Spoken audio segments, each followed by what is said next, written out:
is the secret to success? Self-discipline is everything. I'm going to show you how great I am. The only way to do great work is to love what you do. What are you going to do? Welcome everyone to another episode of the Trainade Performance Podcast. I'm your host, Jordan Sullivan, and this is the podcast where we speak with high performers to find out what they do every day to be the best at what they do. Today, we are continuing on the MMA train with another one of our Kiwi UFC stars coming on. Today, we will be talking to the one, the only, Smokin' Shane Young. Shane is a professional mixed martial artist from Auckland, New Zealand, who is currently signed to the UFC Featherweight division. Shane is known far and wide not only for his athletic abilities inside the octagon, but for his advocacy work in the areas of mental health and youth suicide prevention. And that is exactly what Shane and I are going to be talking about in today's episode.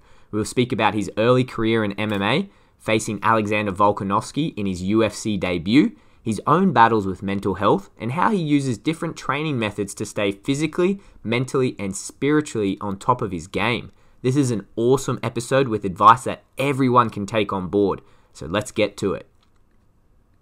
We are recording, which means we are live. So back for another episode of the Trainade Performance Podcast. Now, joining us today, one of New Zealand's top UFC athletes, Smokin' Shane Young. Smokin' Shane Young. You've recently swapped from sugar to smoking. What's going on there, Shane? Yeah, that was like a couple of things. First off, I didn't get to give you shouldn't really give yourself a nickname, but Israel gave himself his nickname, and he always told me, like, that's a dumb rule. But I got given it by a guy that I barely even know. It was a ring announcer who just announced it. And then Wikipedia and stuff just ran with it. And I just had a sort of a chip on my shoulder about it. So I decided, I decided when I was heading to Dubai on our first class flight last year with Carlos, I was like, actually, I'm going to pick my own nickname. And I was watching The Mask, which was like one of my favorite movies growing up, but I watched it again on the flight. And when he first comes out, he's just put on his mask and he comes out and he's like, smoking. And I was like, oh, that's it right there. The first thing that popped into my head when I heard it, I was like, who else has been called Smokin'? And it was Smokin' Joe Frazier, who I've always been a bit of a history buff, not a little bit of a history buff with boxing, and some people probably wouldn't even know who Smokin' Joe Frazier is, but without guys like Smokin' Joe Frazier or that was one of his biggest rivals. So without the greatest wouldn't have been the greatest without one of his rivals. And also Smokin' Joe Frazier didn't really have post-fighting. He didn't really have that great of a life. And I was like, I'm going to try. I like beating up superstitions. So I was like, yeah, I'm going to make that a really good nickname because it probably doesn't have the greatest connotations attached to it. So try and make my own luck with it. Just own it and live it. That's cool as. But Shana, I was actually looking around because I was going to just watch a couple interviews that you've done before, but you don't jump on heaps of podcasts, hey? No, I get offers all the time to do it, and I tend to put myself in a lot of trouble with my mouth, so I'd rather do it with good friends like yourself. Yeah, I was going to say, we'll have to watch what we say then, but we'll go into all sorts of stuff, man. Yeah. I think it's interesting for you guys. This is why I wanted to get you guys on the podcast, because obviously, I'm quite good mates with all of you guys. We've worked together for quite a long time. You get to know you guys quite differently, and people, when they see you guys on TV and they see you in fight week, you're in animal mode. You're in complete animal mode when it comes to fight week, and then you get in the cage and you just turn into whatever beast you need to be to get that job done, and then they don't see you until you do all that again. But there's so much more to you guys, and there's so many levels to it. The psychological side of it has always fascinated me, what you guys go through to get to that cage. And then even on top of that, all the physical things you get. But it's funny how none of that ever gets highlighted. It's just that 15 minutes in the cage. That's why I wanted to get you guys on. And people always ask me, they're always like, oh man, get your fighters on. It's you know what? I'm going to create a platform so the listeners can get to know you guys a bit more like I do. So that's the whole point of this chat. Awesome. That's cool, bro. Yeah. That's me. So let's go into it, because you've been fighting for ages. If anyone, especially in Australia, shout out to XFC Australia, who's been around for ages and ages. You were the pin-up boy for them for years. Like, I remember seeing a poster with you on it. This is ages before I even got into this, and seeing you on there, and I was like, who's this baby face looking guy? But is that where you started your MMA journey with XFC? Or take us right back, like, when did you start training? How did it come? Why did you do it? And talk us through that journey. Oh, cool. Oh, yep. So way back, I started when I was 14, towards the end of my 14th year on this earth. And that was with one of my best friends. His name's Evander Agnew. Shout out to Evander. He and I were actually, the first thing that I ever did that was a hobby, that turned from a hobby to something that I became really passionate about, was street art or graffiti. I don't know why, but for me, it was just really cool to see myself do creative things. And I'd spend hours and hours and hours at night just sketching, and then go make up this plan of what this, not like, I don't mean tagging like, squiggle. I mean like, they're called pieces, which is short for masterpiece. And you'd spend, like 5-6 hours designing this piece, and then you'd sketch it all out, and then you go to a wall, and you'd have this rough outline of what the words and the letters, the letter form, you would call it, what it would look like, and then you'd make up on the spot like color combination, all the while knowing that this is an illegal activity and there's the potential to be caught. And so it's just like this massive adrenaline rush at 14, just being like, yo, doing this stuff. So we formed like a really tight bond through that. And he one night we were doing, it's like, man, I've been doing this boxing type stuff. And I was like, oh, I'm not really into that, bro. Not really a confrontational sort of dude. We'd had a few run-ins with like security. We'd had a few run-ins with other riders. And I just, it was just pretend. You'd be like, oh, yeah, bro, I'm going to smash you. And then that was enough. They'd be like, oh, okay, you can have this place. Like, sorry for going over your piece. But yeah, he convinced me that it was like wrestling, which was, like rugby. Like, I was playing rugby at the time. So I was like, oh, yeah, okay. Then we went to this place and everyone was punching and stuff. And I was like, oh, this is a bit different, bro. And he showed me a video of Chuck Liddell knocking out Tito Ortiz. Yeah. I don't think they heard that. I'm going to keep the headphones on so I don't get embarrassed by the quake. He's doing his laundry, the dirty dog. I was going to say, for everyone that can hear the background noise, that's Brad playing COD. I've seen him get pretty vocal and yell a bit in COD, so if you hear any swear words in the background, that's him. Nah, chuck these on for that. But yeah, so my best friend Evander showed me this video and I was like, wow, that's pretty savage. I'll give that a jam. And we ended up going to this gym called Ground Control, which was more of a ground fighting gym. And it was above a chipmunks. I don't know if you guys have chipmunks in Australia. They're like a little kids play. Yeah. So I was like walking through this kids playground. I was like, oh, whoa, where are we going? And then upstairs, little did they know that these little savages upstairs were just beating each other's brains in. And a real cool part of that story was my first coach called Neil Swales. He actually was on it. He was a massive in Australia. He used to fly. That was the XFC connection as well, because my first trainer, Neil Swales, he was good friends with Justin Lawrence, who was the old promoter of XFC, and he fought in XFC, won the title. He was fighting when they had like no gloves and stuff and doing crazy stuff. Yeah, he actually lost. How he finished his career was he had a dude in a triangle. He was quite like a pretty well-rounded fighter, so he was one of the first guys to do a lot of jiu-jitsu in MMA back in the day. And he had a guy in a triangle, and the guy just like spiked him real hard, and he lost all function from like the neck down for like half an hour or something crazy like that. And yeah, it was pretty bad. So he couldn't fight anymore after that.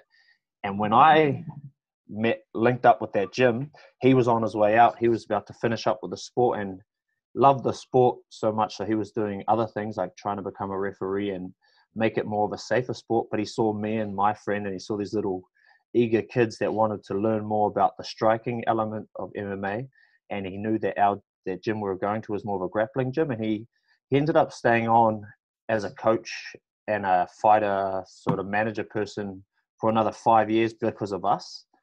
So, like, big shout out to my first coach, Neil Swells, because if he didn't stay on, I probably would have moved away, because I hated jiu-jitsu at first, because just getting smushed by all these big dudes. It took me about a year to finally tap someone, and then I was like, yeah, this is cool. I can do this as well as punch people. So I did that I was at that gym for the first 5 years of my career. So I was 19, maybe 20 when I got to CKB. But just before I got to CKB was when I went to Australia, and things started to get really serious in terms of fighting, because I was still at school. I was studying to become an architect. That was like my dream at the time. And slowly the fighting took over from that, but just because of the amount of time that I was investing in it.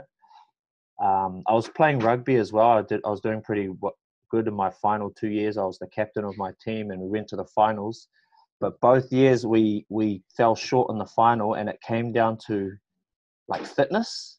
Like our team just didn't have the fitness, and it pissed me off, because I was getting up every morning, 6 a.m., doing running and doing all these sprints and stuff for my own fitness, and I kept offering it to the boys, and they would do it at the start of the season, and as the season got on, they would be like, oh, we're fit enough. But I had fights and stuff, so that was my motivation to keep doing the training as well as the rugby. But yeah, after the second year of us losing to the finals, I like packed it in, stopped doing rugby, and just focused on an individual sport.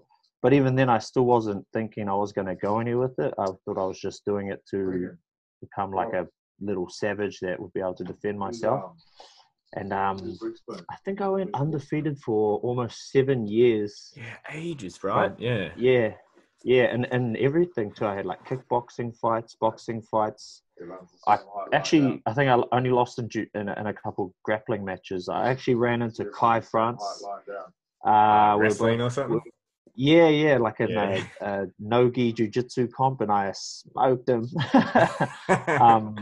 And I ran into, who was another good, a former teammate of Brad's, Mark Abelardo. Kai's, sorry.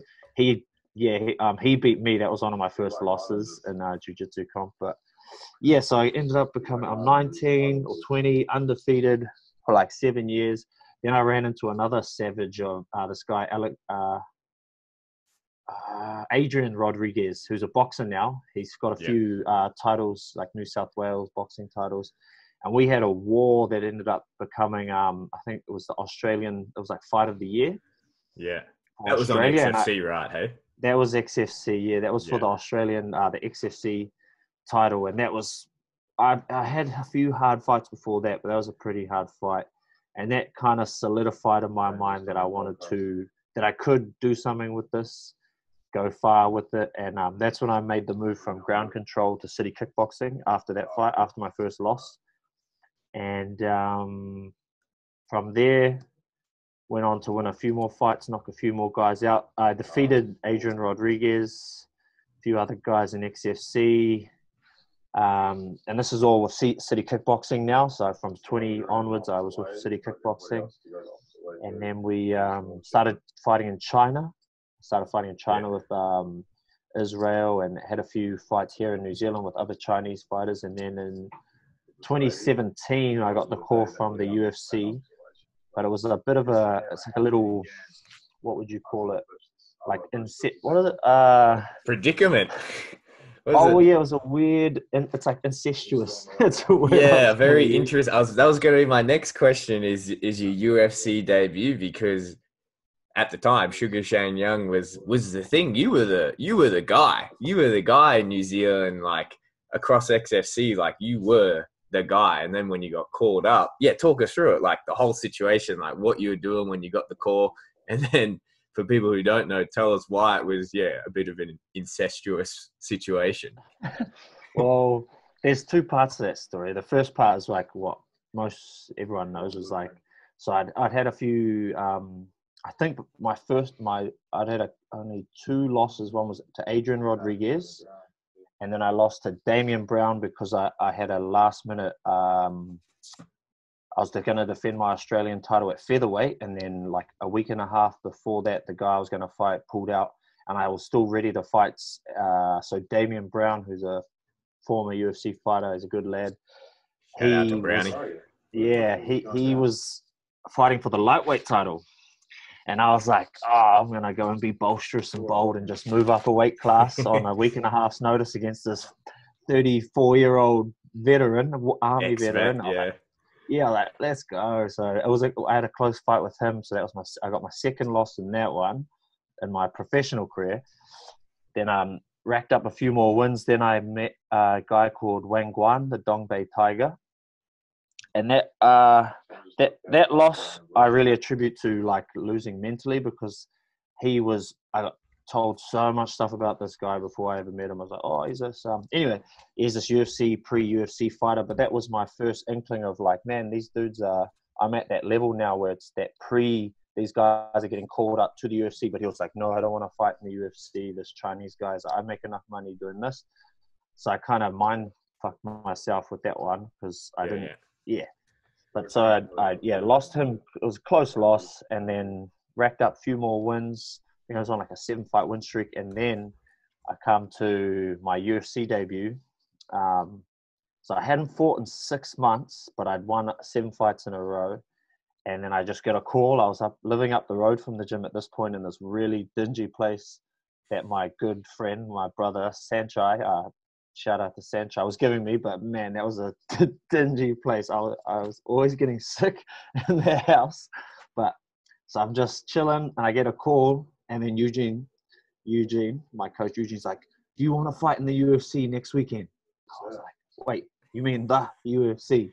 He's like, yeah, we got a call. It's not like 100%, but would you take the fight next weekend? So this is on the Friday, so 8 days before. He's like, would you take the fight? And I was like, well, fucking oath, like that's what we're here for, isn't it? To get in the UFC. And he's like, okay, yeah, leave it with me. And I put the phone down, like walking around. I was like, oh man, yes, amped up. This is happening. This is crazy, yeah. And then he's like, picks up the phone again. He's like, okay, yeah, it's all things. He's like, and I was like, who's it with? He's like, Alexander Volkanovski. I was like, oh, isn't that like our mate? Because we were like, there was a bit of a, I'd seen him. He'd come to the gym once before. I'd seen him once. Yeah. And I knew like, this is, he's top of the line dude. He's already had a few fights in the UFC. But I thought that was like sort of, we're mates, because he trained a bit with the boys in Tiger. He was really good friends with Brad, who I thought was like, he is definitely CKB now. But I mean, at the time I was like, we're all CKB sort of buzz. But how it worked out was that Volko's opponents kept pulling out. He had about 3 people pull out on him in like a month. And this was so 2 weeks out from the fight. They're like, man, we're going to pull this fight, but you're such a good. It was in his hometown, I think. Close to his hometown. It was in Sydney. Yeah, it was in Sydney. Yeah. So they really wanted Volko on the card. And they were like bugging him. They're like, well, can you think of anyone? And not at the time, I didn't know that this was like, it was, it was a pretty good. We can swear on this. Yeah, of course. The only swear with his cunt. But he was being a good cunt and said, hey, we know this kid in New Zealand. He's really good. I know, blah, blah, blah. And he basically went out on a limb and was like, yeah, I'll fight him. And so he that decision got me into the UFC, and took the fight on 8 days' notice, had a pretty good showing. And like, I just remember you saying like, man, all we need to do is not get knocked out in this fight and we're going to be good. I was like, okay, I can do that. I can make sure I don't get knocked out. Had a good scrap with Volko, and yeah, from then on, like sort of the rest is history. And it was really cool because after that, Volko started coming over way more with City Kickboxing, so we got to exchange more knowledge. And it's that all kind of came to a head, or like the weirdness of this fighting family that we have was really made obvious to us on our last trip, because we had myself and Volko. He was on the same card as me, and then Jamie was on that card, and Jamie Malaki and Brad Riddell both made their UFC debut against each other as well. Yeah, and then here we are 3 years later, and 2 years later also for the boys. Like, we're all in this quarantine bubble together, about to go to battle as Anzacs, as Australian and New Zealand Army Corps.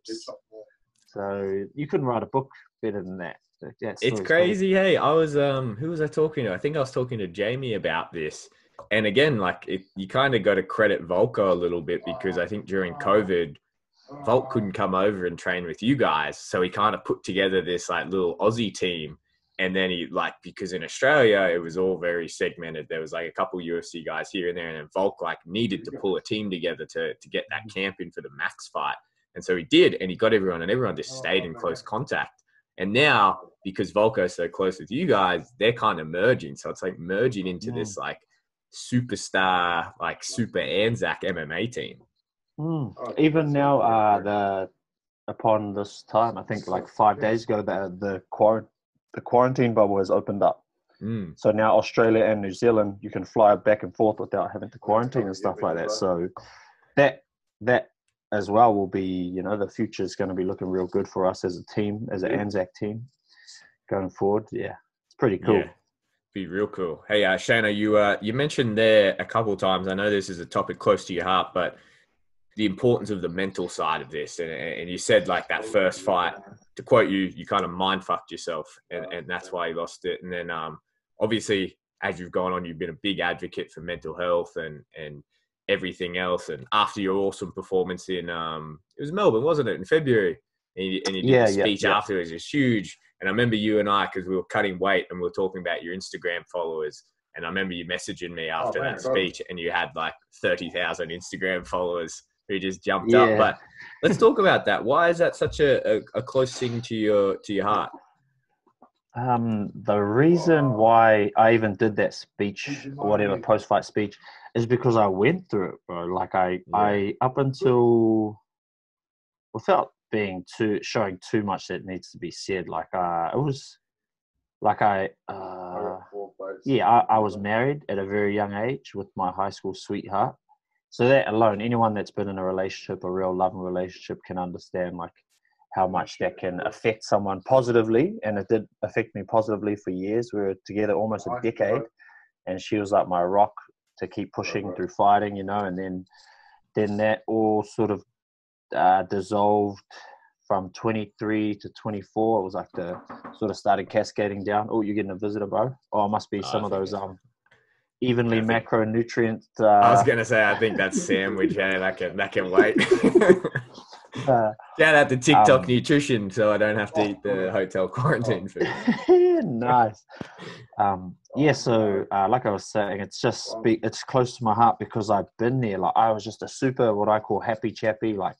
Everything's positive. I had nothing nothing in my life that was upsetting me. I was oh, this is just cool. Even if something bad would happen, I'd be like, man, I'm good. I'm fit, I'm young, I'm healthy, I feel strong. I'm living my dream, training with really good people, got a solid partner. The future seemed real bright. And then from the age 24 till 25, a solid year and a half, I just went through a massive dark patch, and it wasn't all it was breaking up with my partner and then guilt tripping, all these things that counseling, I guess, and doing. Well, that's one side of it, because there's two things that are massively close to my heart. One is mental health and helping people with mental health, but the second, and really the first, is my Maori culture, because that was part of that. Actually helped me work through all of this stuff, because there's things hidden in Maori culture that we already know about this stuff, that when men go through tough times, there's already inbuilt things built into our culture, knowing that little mechanisms that would help us. And what I did was, leading up to that fight in February 2019, I was going through my hectic, it's all about internal, outside, to the outside perceiver, that, bro, you just got in the UFC. And not only that, you're in it with Volko, who was on his way to being the champ, and that's now your teammate, and he's in the same weight as you. Wow, it's cool to have almost a blueprint of a guy that you want to emulate right there. You got a really good team that's on its way to becoming the best team in the world. You got some of your best friends are Israel Adesanya.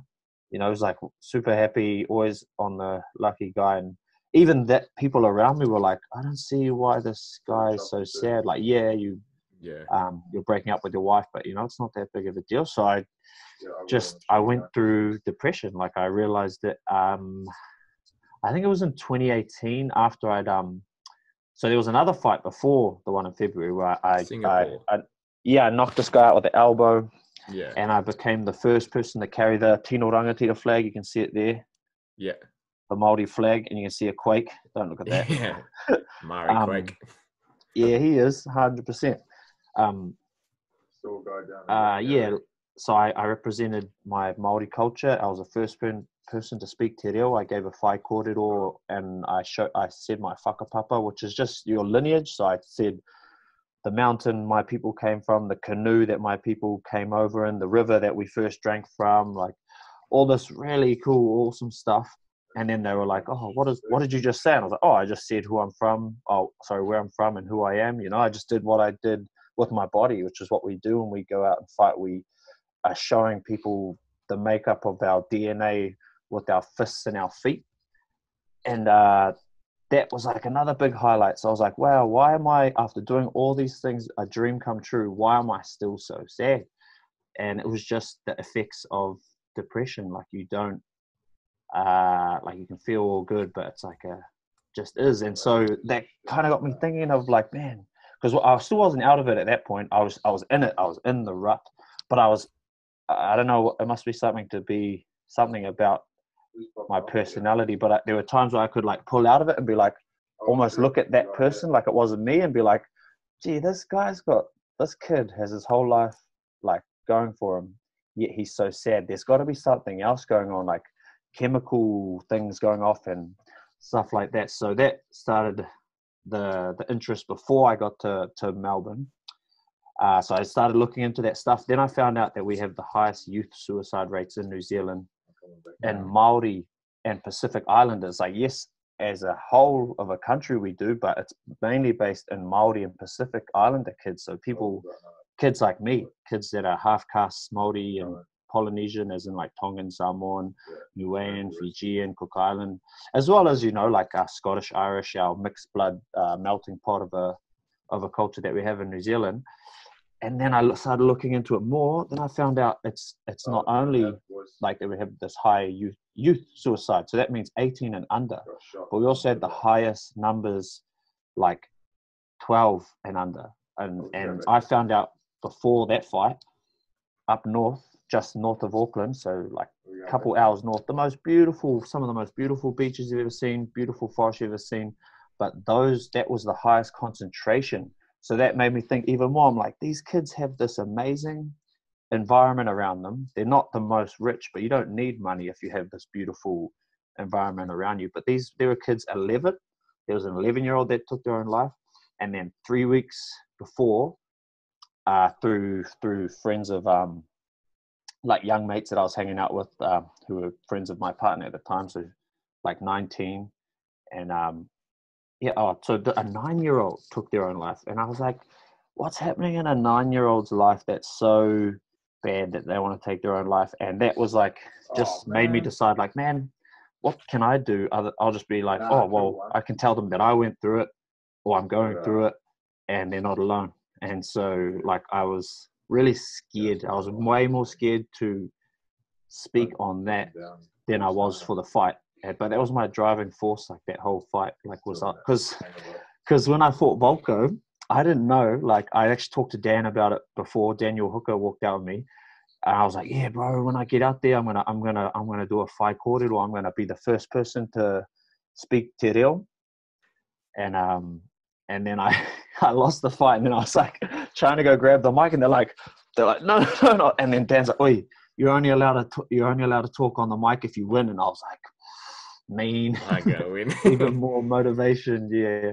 So that's how it all culminated to me saying it in that moment. It's just because I felt all of that hard out. But when I did that, I didn't know really that, you know, it's a lifetime journey type stuff, Mm. because it's not, if the stuff going on with like suicide is not just happening in the last 10 years. It's been a generational type things. There's lots of different reasons why, but people, it's going to be a whole generation of us sort of just shining light on it and gently just kind of going like this, just a little bit more positive. You know, I don't think by the time I die that no one will be taking their own life because of what's going on, but I think by the time I die, we would have like figured out these different ways, scientific based and like love and emotional ways as well. Like, I don't know what I mean by that, but I mean scientific. There's science based around this stuff. Like, if you don't get enough sleep, like I wasn't when I was going through depression, I just sit up and be like, oh man, oh. If you don't get enough sleep, if you tutu with like drugs, as in like a lot of drugs and alcohol, a lot of people think that smoking weed and smoking cigarettes and then drinking heaps of alcohol on the weekends, like it doesn't have an effect. That will have an effect on your mental health and then physical health as well. Like for a long time before I got into the UFC, and even while I was in the UFC, I wasn't like taking care of my physical health other than training. Like I was training and stuff, but I wasn't getting good sleep.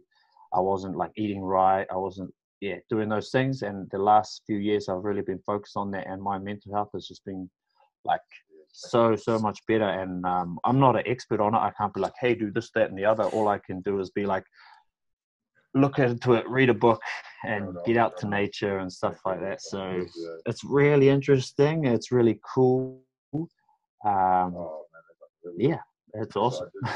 No, man, it is awesome, and it's awesome for heaps of reasons. Like, one, you're using your platform to spread a good message, and two is like I've kind of seen you go through it, right? Like from that fight, and then go through it, and I've seen you kind of use your culture and use these other methods to, you know, positively impact your own life and come through it. So let's get into that, because some things that people may not know about you are all these other methods that you use, you know, especially your breath work. And, you know, like you and Brad are two guys that I go to whenever I want advice about these things. And you guys are both wealth of knowledge, and you do heaps of things, you know, there's Novathor and all these other things. Let's go into that, and let's talk about these other training methods, you know, not just physical training, but mental training that you've kind of discovered in the last few years and you've used to enrich your own life.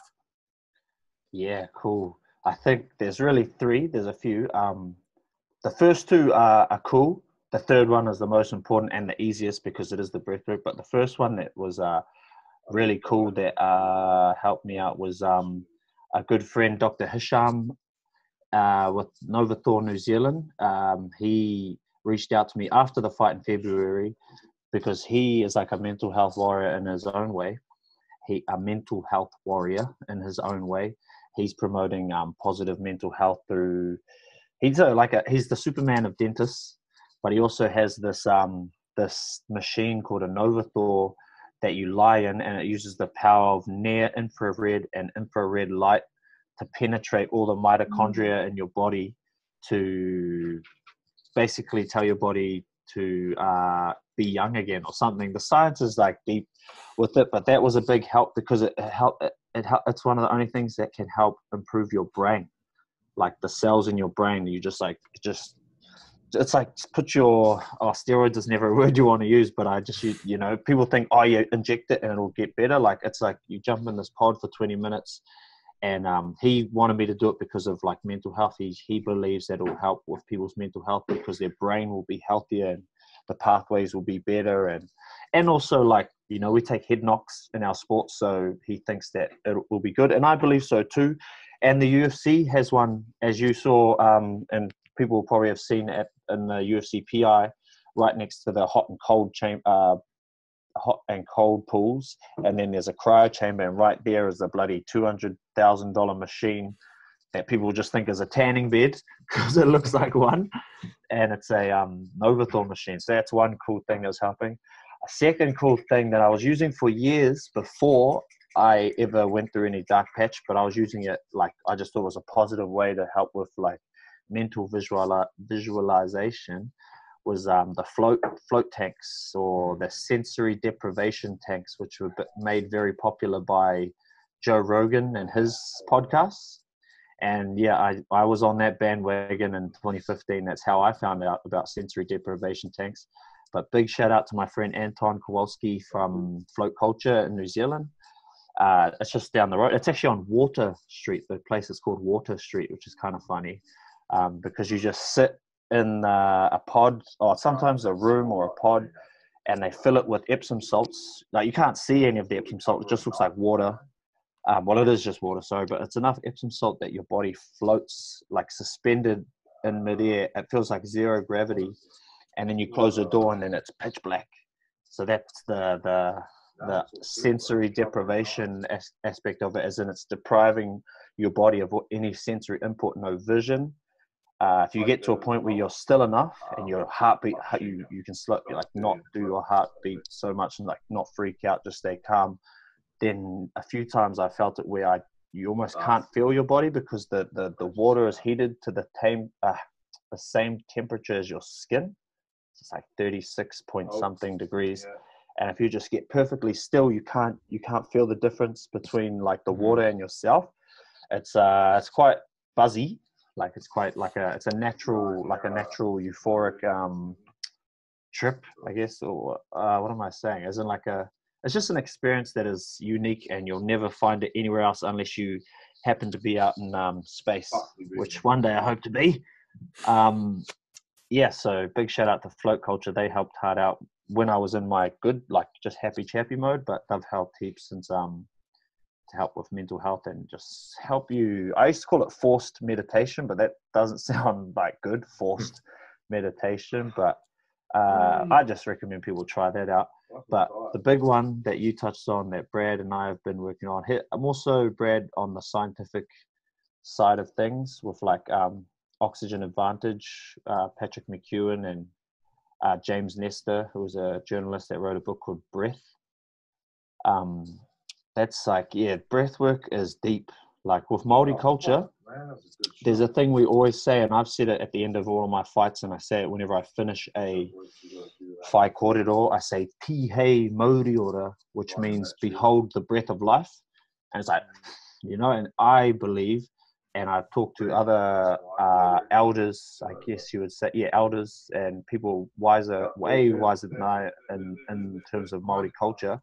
And that stuff's been happening for thousands of years in our culture. We've known all of these different just breathing techniques, not just for, to make yourself perform better or to switch your mind to a better state, parasympathetic to sympathetic, like take over control of your autonomic nervous system to activate your vagus nerve, all these like, simple, well, not simple, sorry, I mean, science-based. They're not like crazy hippie weirdo stuff. Like it's just hard science. Our people have known about that. Polynesian cultures have known about that for hundreds, if not, well, definitely, I believe, thousands of years. But then it even goes deeper than that. And I actually started at that point. I didn't start at the where Brad is with the science side of it, of being like how you can improve your CO2 tolerance, your man, he knows so much about this stuff. Like he goes deep on it, on that side of things. How I discovered it was the sort of the hippie weirdo sort of stuff that, like, it does make you feel weird, like as in it makes your body feel weird, and like but my journey started with a good man called Jason Psycho Suddy, who's a former 6-time, well, once you're a world champion, you're a world champion for life, but he won 6 world titles from middleweight or super middleweight all the way up to heavyweight. That's why they called him Psycho, because it's like, crazy, why would you do that? In kickboxing, and he's from Balmoral Liga, so that's like solid whakapapa there, or solid lineage. And he went to Sweden and met this man called Wim Hof. Yeah, and he's developed this method of breathing it's ancient knowledge that he just discovered through. Well, his story is pretty crazy. Like, I think people should just like look him up, but he discovered it through. He has like 5 kids, and him and his partner was going through depression for ages and ages, and she ended up taking her own life while they just had their 5th kid, and he was like mid to early 30s. She took her own life, and he decided then that he's going to push this thing that he discovered in himself to, this breathing technique stuff that he used to do crazy break records, swimming underwater, under freezing cold water, where it was so cold that it froze over his eyelids. It froze him and he couldn't see, and ended up missing the hole and had to swim back and come back up. So he actually broke this record by 10 meters, 150 meters under ice. Sits in ice for covered in ice for 90 minutes, and his skin temperature doesn't change because of this breathwork technique and how he believes the power of the human mind. He even did a thing where they injected him with a E. coli type of E. coli, and then he just kept it there. It didn't go throughout his body, just through breathing, just through breathing and mental control. So he's able to do all these crazy feats that I really implore people to go and look up and research themselves to see the capabilities of the human mind and the human body. But through that, I met Jason Suddy, who I'd already known, but he was running a seminar in Auckland. And at this point, I'd won that fight with the elbow, knocked out old mate, won a bonus. I was rocking around, I was kind of lost in my own space. I thought I was good, but really I was hiding everything with things. We'll just say that, with activities and things and people. I was using that to mask the sadness that I was feeling. But I did the Wim Hof seminar, and I got down to we're doing these, we did a few rounds of breathing or just lying down on the floor, and I was like, oh, this is kind of weird. But I got real deep on one, and I it took me to another place or something. In my head, I went to another place, and I was like, oh, this is cool. And then I felt real euphoric on a level where I hadn't felt before, and I was like, oh man, this is really good. And then something in my head told me you don't deserve to feel these feelings. And I was I started crying in front, or not crying, but tears came to my eyes. And I had my good friends around me. I had Israel Adesanya next to me. I had my friend Henry Burns from Tahiti, and they're happy, and they're and people are laughing. I was why am I not? And then I just said it out loud. I was oh, I have depression. It was real simple. And I was oh, it was almost a relief. But it, to be oh, you don't need to hide it anymore. That's all you do. Now that you know, let's just work through it, sort of buzz. And so that's how I really sort of discovered that I wasn't as happy as everyone thought I was. Everyone was probably looking at me man, look at this idiot. This guy's doing that whole thing that they talk about with fighters, just going out all the time. You just want to fight, being yeah, I'm the man. And yeah, they were yeah, you are the man, because what are we going to say? You deserve it all. But I wasn't happy, and I was hiding it all through these, just going out and hanging out with the wrong people. And so, yeah, breathwork helped me there. And now, fast forward to here, now I use breathwork every day, every morning. I do Wim Hof, I do apnea training, I work on CO2 tolerance. So it's not only helping with my mental health, it's helping with my physical health for my fighting. Physical performance, mental performance as well, mental clarity. It goes so deep, and I think people should look at that book, Breath, by James Nestor. Look at Oxygen Advantage with Patrick McKeown. And then also when Quake has the Quake Advantage book, that'll be coming out, and that'll be probably even better than all of them, because I think the reason I really felt that stuff was because I was learning it from Jason Suddy, who's, fighters, we go to a dark place. And from that dark place, we pull out goodness. We go to a dark place, violence, and then we come out with this peaceful message. So for a man like that to show it to me, it was it added that extra benefit. So when the Quake Advantage book comes out, get into that one. What are some of the biggest things that you've learnt about yourself while you're doing the breath work? Because we've had conversations, you and I both, about experiences we've had when we're doing it, and you're in there deep and you're in the moment, and the CO2 levels are high. But what are some of the lessons that doing that and that you've learnt about yourself that's positively affected your life and your mental health? I always go back to my culture, my Pacific Island, Polynesian, Maori culture, which is, I just believe that's just the culture of all of us. It's indigenous Aboriginal people that realize that they are just from the mud, we're from the dirt, and the dirt will always be here, and we're just what we call kaitiaki, which is guardians. We're just guardians of planet Earth.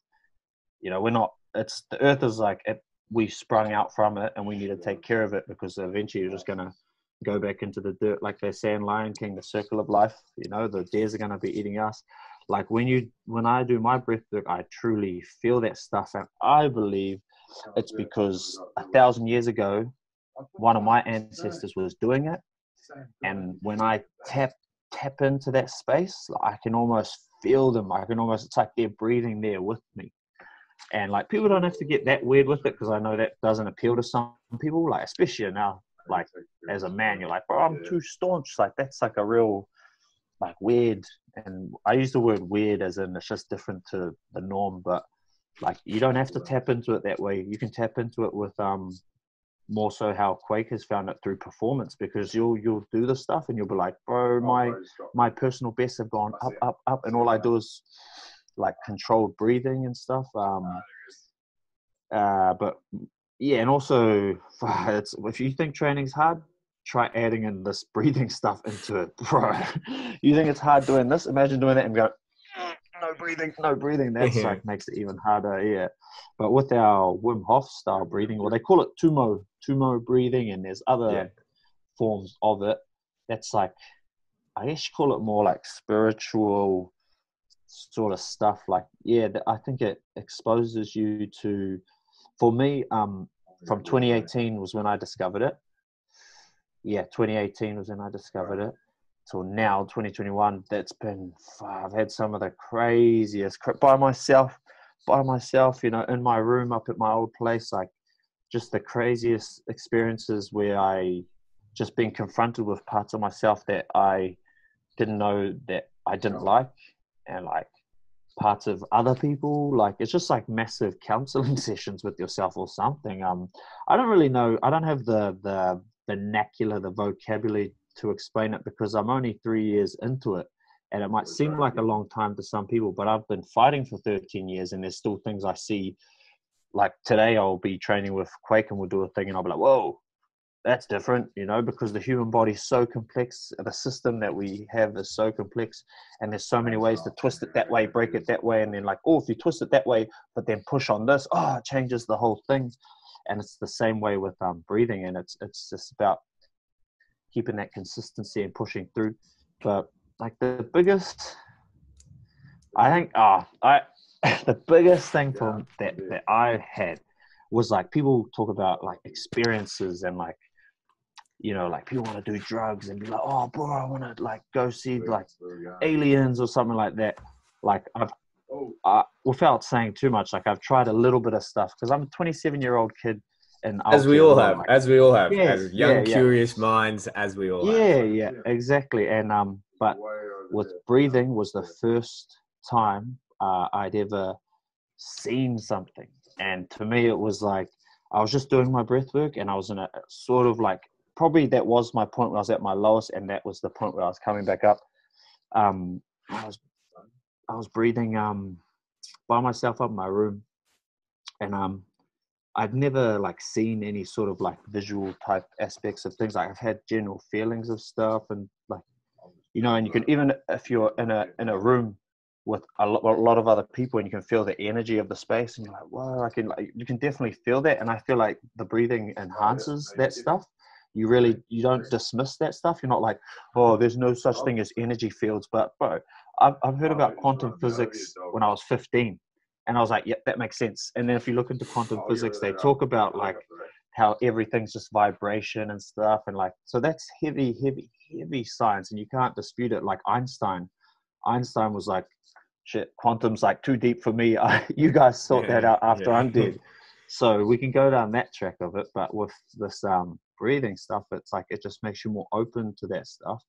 And like, I just had this massive experience where I was just doing my breathing, and I was like I was searching for something. Like I just wanted something to take away like the fact that I was just always sad. I was always like upset and like cried. Like I felt I was real emotional, like real close to like crying for like a solid year. because I was just like I just tried to keep pressing it down. But I was doing this breathwork session, and I'm like, my eyes are closed, I'm doing my breathing, and I see, like, as if I felt like I was a baby in a crib, and I could see a mother and a father wearing they're called korowai, which is like the cloak. You would have seen Brad in Israel, and you would have seen them, in the porphyry at the marae, yeah, those same things, and I could see the outline of them behind stars, and this was like. But before that, it was like I could see a fella, and it was like, God, whatever. And I was like, I'm not about, like, I haven't been about that for a long time, because I came from a Catholic Anglican school, which I won't say the name, but I love the school, but it felt like it was really forced onto me. And because it was forced onto me, I was like, nah, gee, science is the way. Einstein. I was like, who's the bro that wrote The God Delusion? Richard Dawkins? No, he was the guy of Evolution. But I was really I guess when I discovered the word atheist, I was like, yep, that's me. I'm that guy. I'm an atheist. I think it's all science. Like, we're just here when we die. Like, that's it. And I was like, man, that was cool. Like, that's how I actually pushed through fighting for a lot of time. Because I was like, man, I've only got one life. There's nothing after this. So I want to bash this body, get as much use out of it as I can. But when I saw this, like, sort of vision, I saw like a thing, and I remember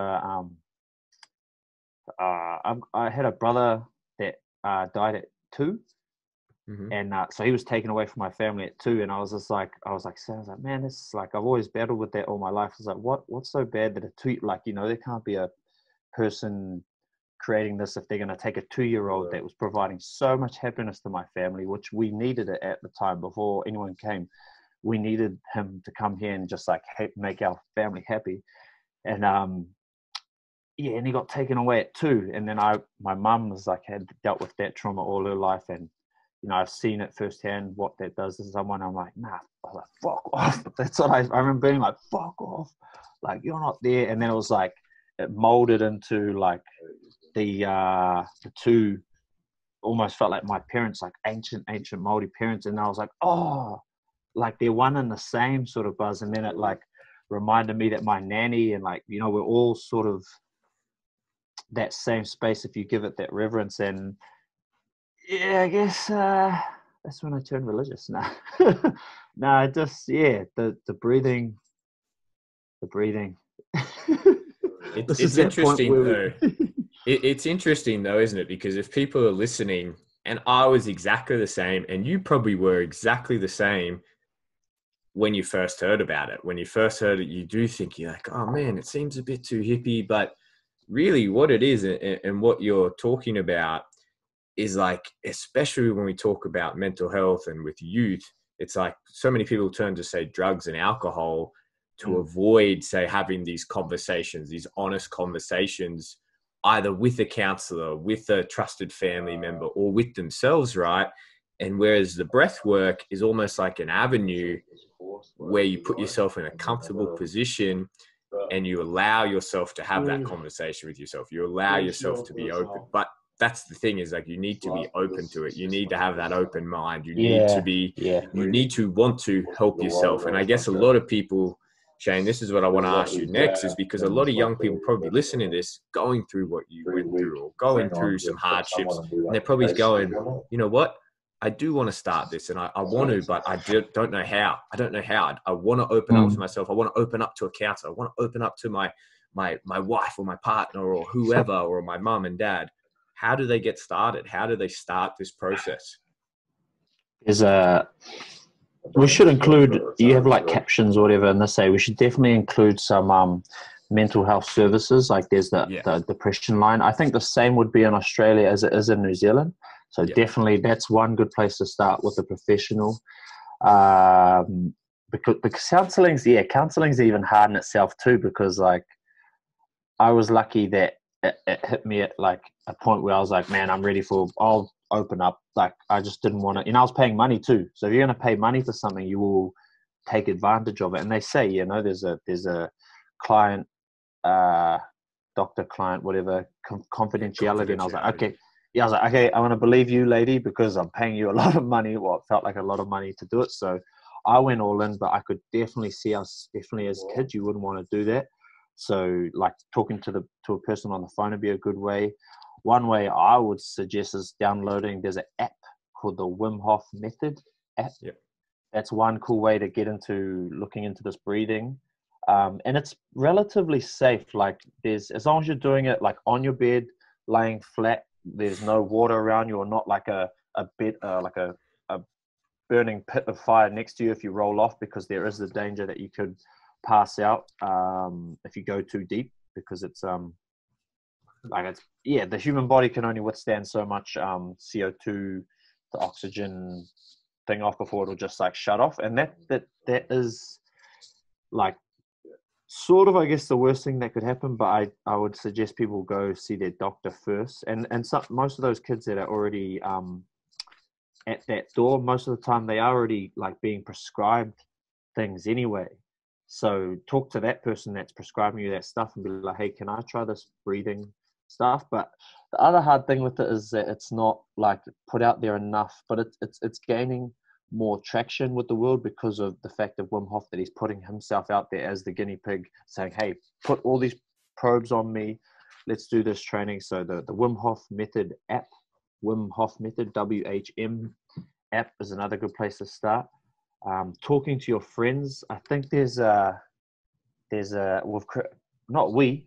like us as a country have sort of created a bit more of a safer environment around it, because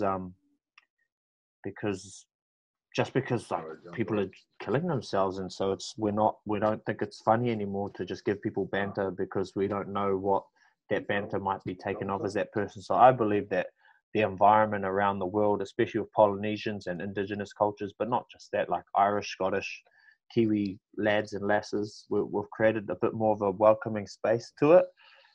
So reaching out to people around you. Definitely one would be just go sober. Don't stop trying to hide under drugs and alcohol. Like I can speak from experience on that. It will only prolong that. And if you prolong it, like say you do it for 3 years, like I was probably there for like a year and a half, it's going to take at least that amount of time to not doing that stuff for you to be like, oh, after a year and a half, like, yes, it's been a hard year and a half of not taking that stuff. Now I'm just coming clear and seeing the stuff that I need to do. So my first advice would just be go sober, drink lots of water, try and start having healthy food, let food be thy medicine. Like I think some guy Plato said. Socrates. He wasn't real. Close. Apparently, wasn't it?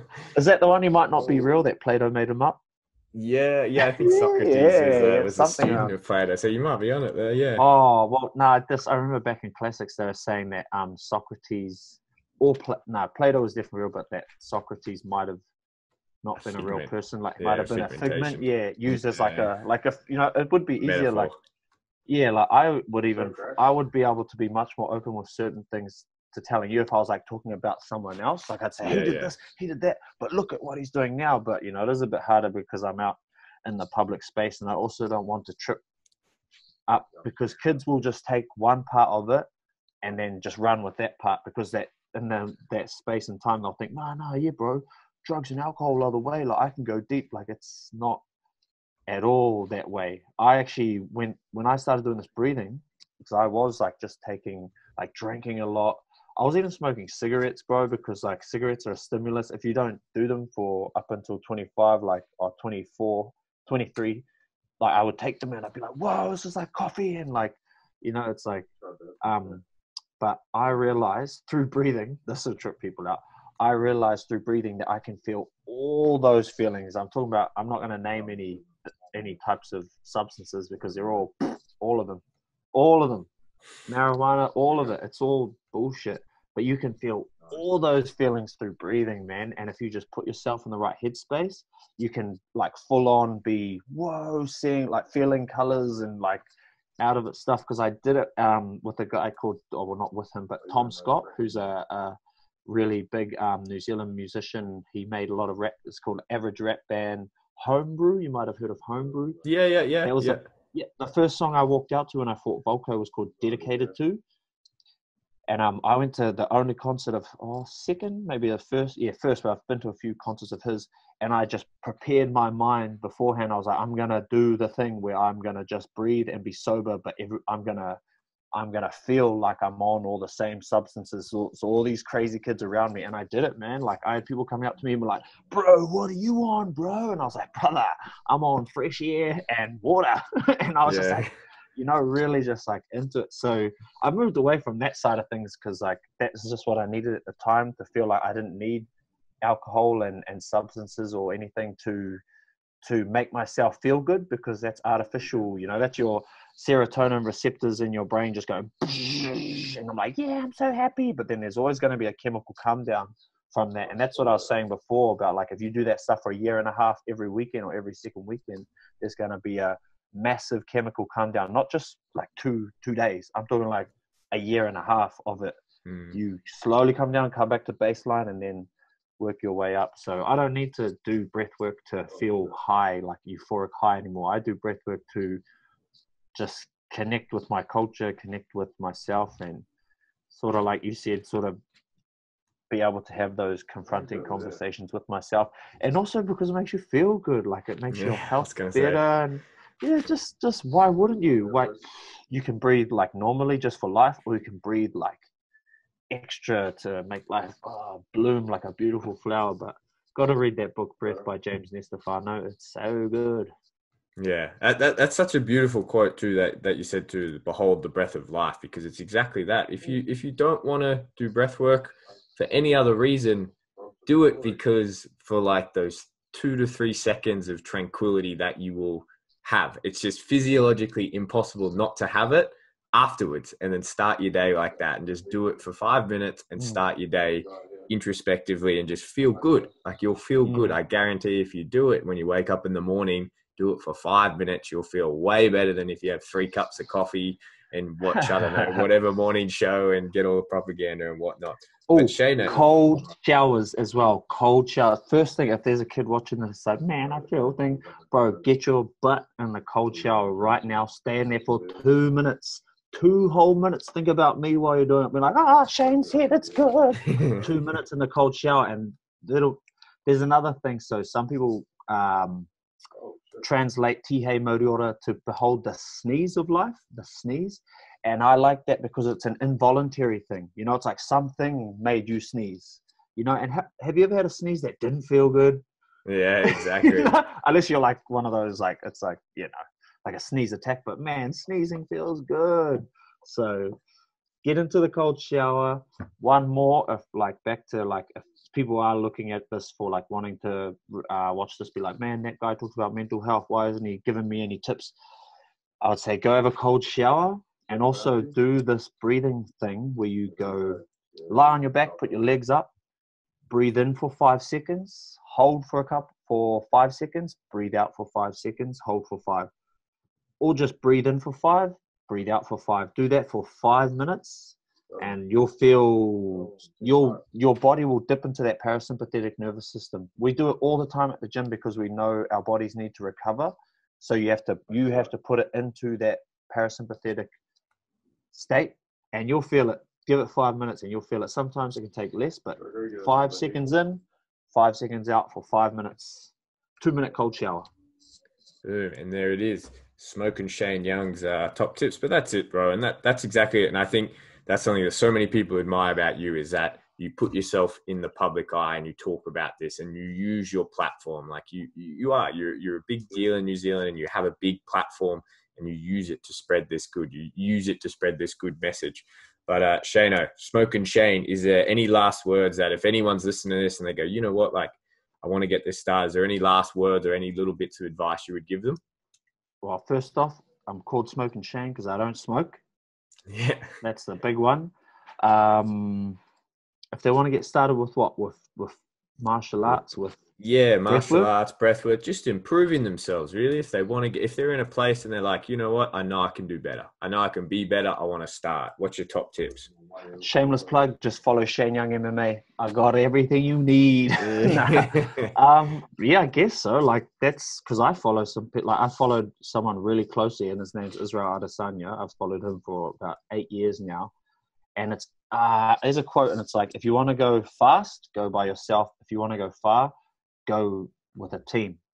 And for me, like, I find it easier to emulate people. So I would just yeah, follow me, follow Quake155, Brad Quake Riddell, follow Geordie, the fight dietitian, because I know that you, myself, Brad, Israel, I know that our hearts are in the right place. And even if we make mistakes, like Israel made some big mistakes over the last couple of weeks, as probably publicly well known with his words that he spoke, but I know our hearts are in the right place and we won't lead people astray.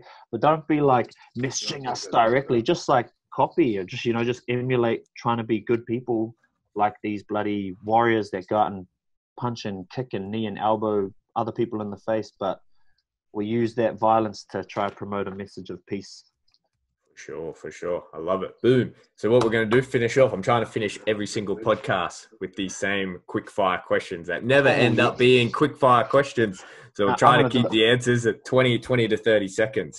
So let's go. I've got to find where I put Quakes down because I need to see how you compare. These are mudras, not gangs, son. Yeah. Favorite fighter in the UFC?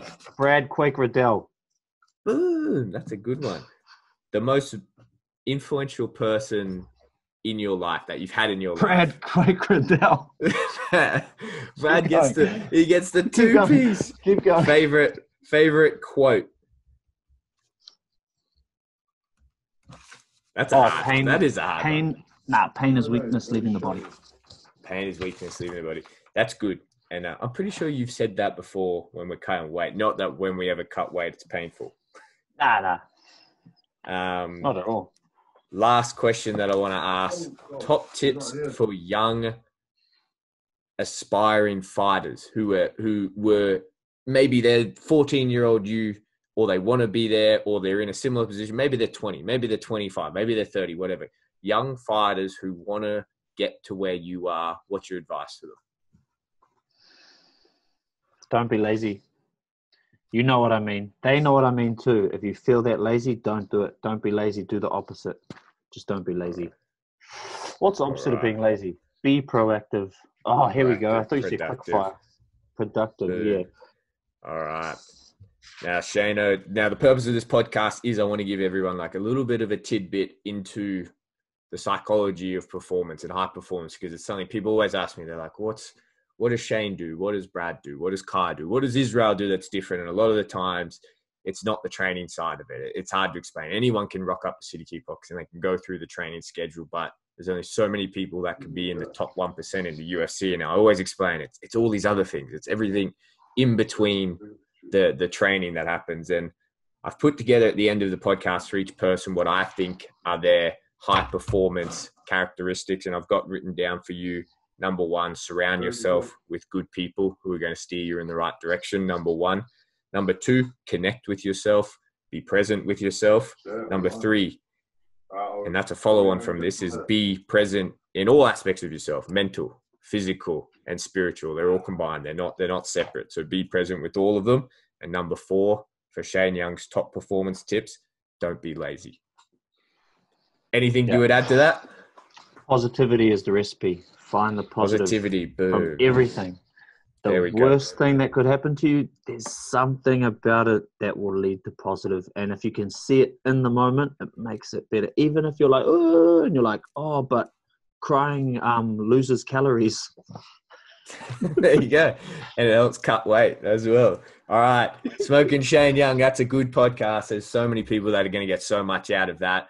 We just gave your Instagram a quick shout out before, but just run us through your socials, your LinkedIn, if people want to connect with you, if they want to reach out to you, just give us the quick plug. Shane Young MMA is the Instagram. Shane Young MMA is the Facebook. LinkedIn is massive. I use LinkedIn quite a lot, so potential anybody's, especially in regards to mental health stuff, because I know there's massive companies that want to help do stuff and they don't know who they could reach out to, but I'm very available on LinkedIn. So yeah, LinkedIn's massive, but Instagram's mainly the one really, because it's the ability to interact with people is really good, and also the ability to share with whatever on people. So Shane Young MMA all day. All right, get at it, people. All right, Shane, I'll let you get back to playing COD with Quake, and thanks so much for coming on, my bro. Yeah,